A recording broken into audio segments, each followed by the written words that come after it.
So without much further ado, let me bring in Cameron Allie. So here she goes.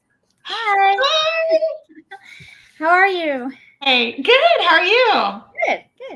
Good. Good. Finally sunny out, so it's nice. I was gonna say, because your filter on your, I don't know if it is a filter, but your camera is grayer. It's not. It's just okay, but it's sunny. It's really I'm in the but kitchen. Not. Right. Sunny, but not. So you were in Canada, right? Yeah. I'm in Ontario. Yeah. What? Ontario? Yeah. So about an hour north. So for those. Yeah. Say again. Sorry. About an hour north of Toronto. An hour north of Toronto. Okay. So for those of us that are geographically challenged, when you think of Canada, where is it, this way or this way above the United States? Well, like it's above. I'd have to kind of look at a map. Like we cross over into Ohio or I think when I've come down to Columbus, Ohio for a reader event. And we definitely crossed the border there. So I don't know if that helps.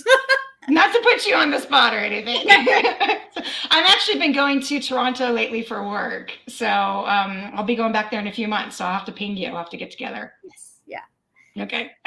Anyways, so it's really exciting actually to have you on one of these spotlights, because you have been an active member in the other group, the FanGrrrl Romance Rex, the big group, with about 47,000 members. Yeah. It's a big and one. You write and you write would you refer to it as paranormal romance in that group?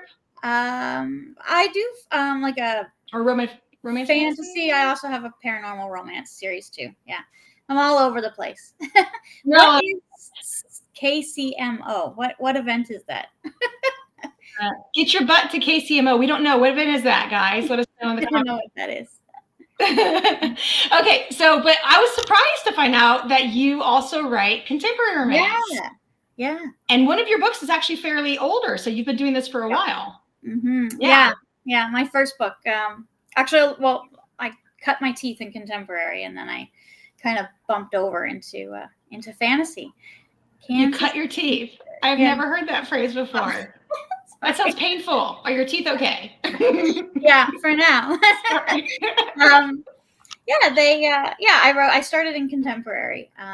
Okay. Yeah, and then I moved over. The book that we have on the poster, it's just been re-released. So the mistletoe one on the graphic right now. Yeah, on the graphic. Yeah. Yeah. Okay.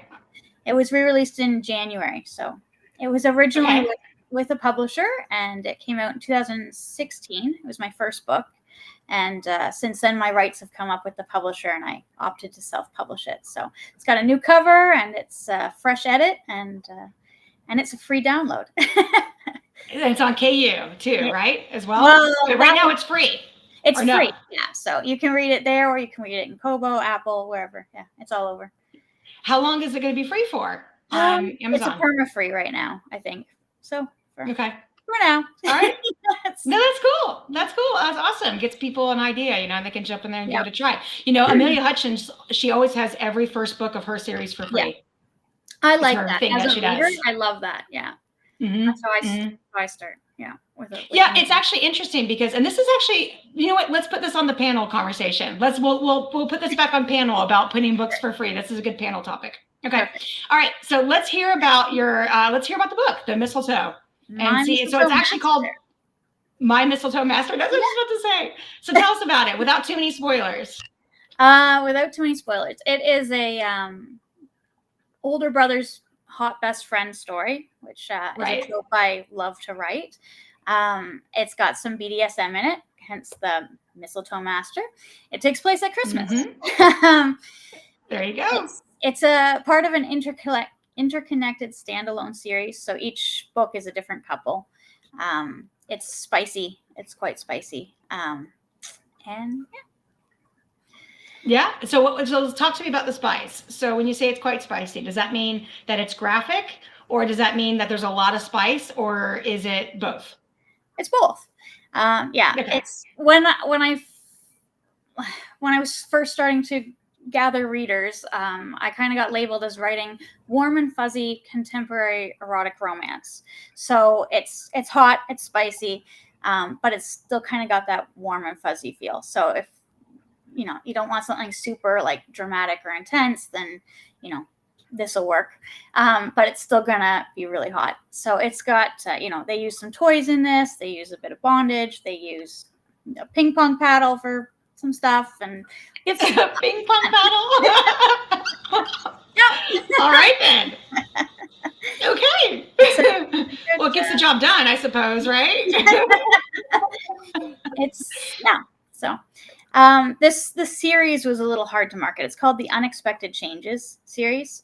Okay. So this first book had BDSM in it, and the second one has some scenes that are one guy with about 4 women. So it's a bit of a jump in kink.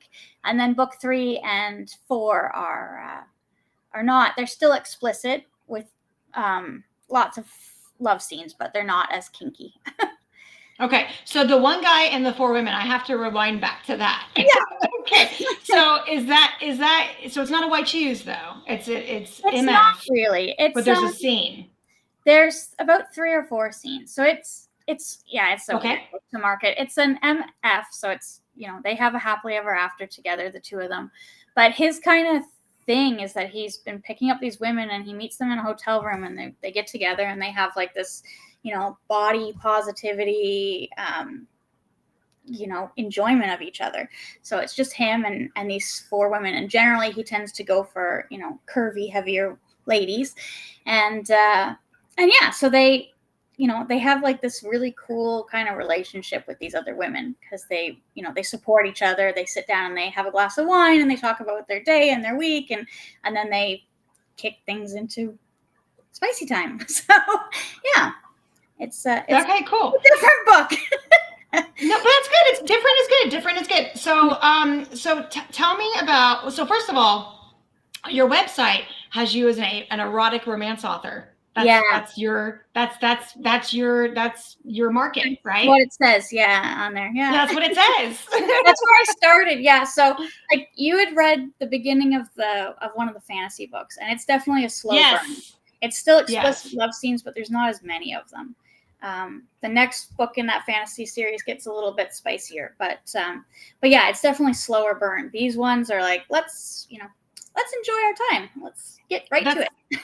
That's good. So tell me about, because I don't think we actually talked about the storyline for the mistletoe. So my mistletoe master, we said that that the main character, the FMC, has a crush on her brother's best friend. Yes, yeah. Right. So she has a crush on him, and at the beginning of the book, she comes onto him at a party. She pulls him aside and kisses him under the mistletoe. And hence mistletoe master. Yeah. He's liking it, but he kind of realizes, hey, I'm not supposed to be doing this. And so he tells her, I'm not interested. And she kind of disappears for 3 years, hides away at school, and then she comes back and he catches her watching a pornographic video, and it kind of rolls from there. So. All right. So I did notice because I did pick up the Stalker one. So the Stalker one is, which is that in the same world? I'm getting confused. It is. Now. Yeah.